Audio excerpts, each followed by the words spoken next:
thanks to one of my oldest friends, Gilbert Neal. He is a fantastic musician and can be found at gilbertneal.com. And, as always, thank you to my wonderful partner Parker and my child, who saw little of me for several months while I put this book to bed. Many of the stories you are about to hear involve violent and deadly criminal activities. Personally, I don't condone them.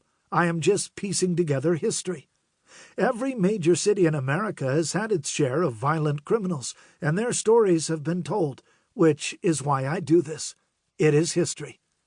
I apologize if you see or hear about a relative or friend, but once again, most of this was reported in newspapers, on television, and in books and magazines, and a lot is on the internet. Finally, a woman named Meg Henderson Wade contacted me in 2009 to tell me she had dated Stefano Magaddino's grandson, also named Stefano, in Atlanta for over 3 years in the 1980s. When he told her his grandfather was the Don of Buffalo, she said, "Oh, you mean his first name is Donald?" She had never heard of the Godfather and was quite surprised when she did some research at the Atlanta Library and found out the Don was actually Don Stefano. I hope you enjoy listening to the book as much as I did writing it. Prologue. Never call nobody from your house. Listen here. No use of your name on the telephone. We're in hot water. Stefano Magaddino, November 8th, 1962. Gangster.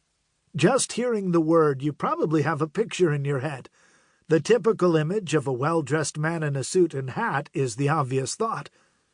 The definition of a gangster is simply a criminal who is a member of a gang. Some gangs are considered to be part of organized crime, and gangsters are also called mobsters.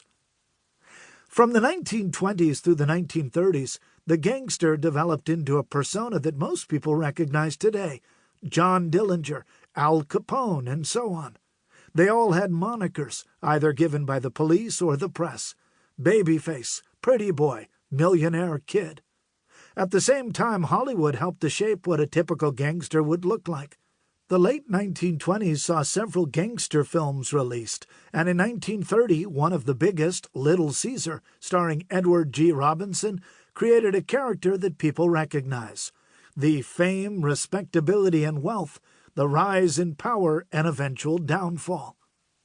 In 1972, another film changed how the world perceived mobsters and how mobsters saw themselves.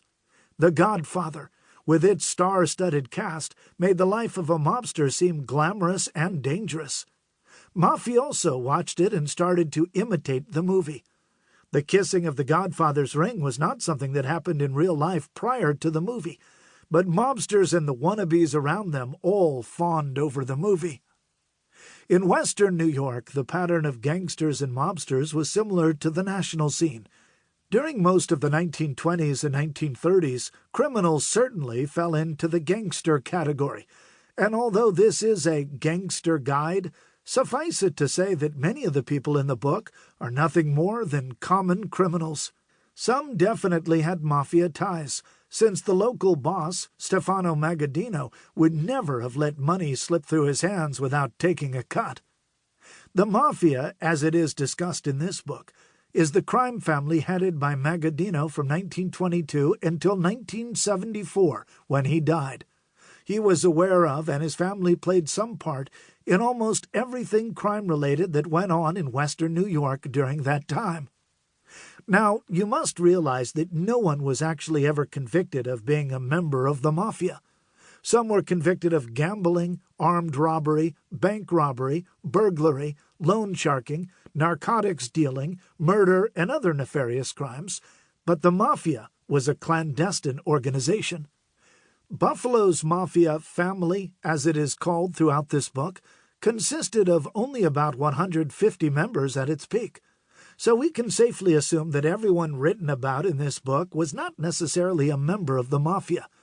Even Magaddino was called a reputed mob leader for many years, although the preponderance of evidence suggests otherwise. There are multiple different names that the mafia is known by.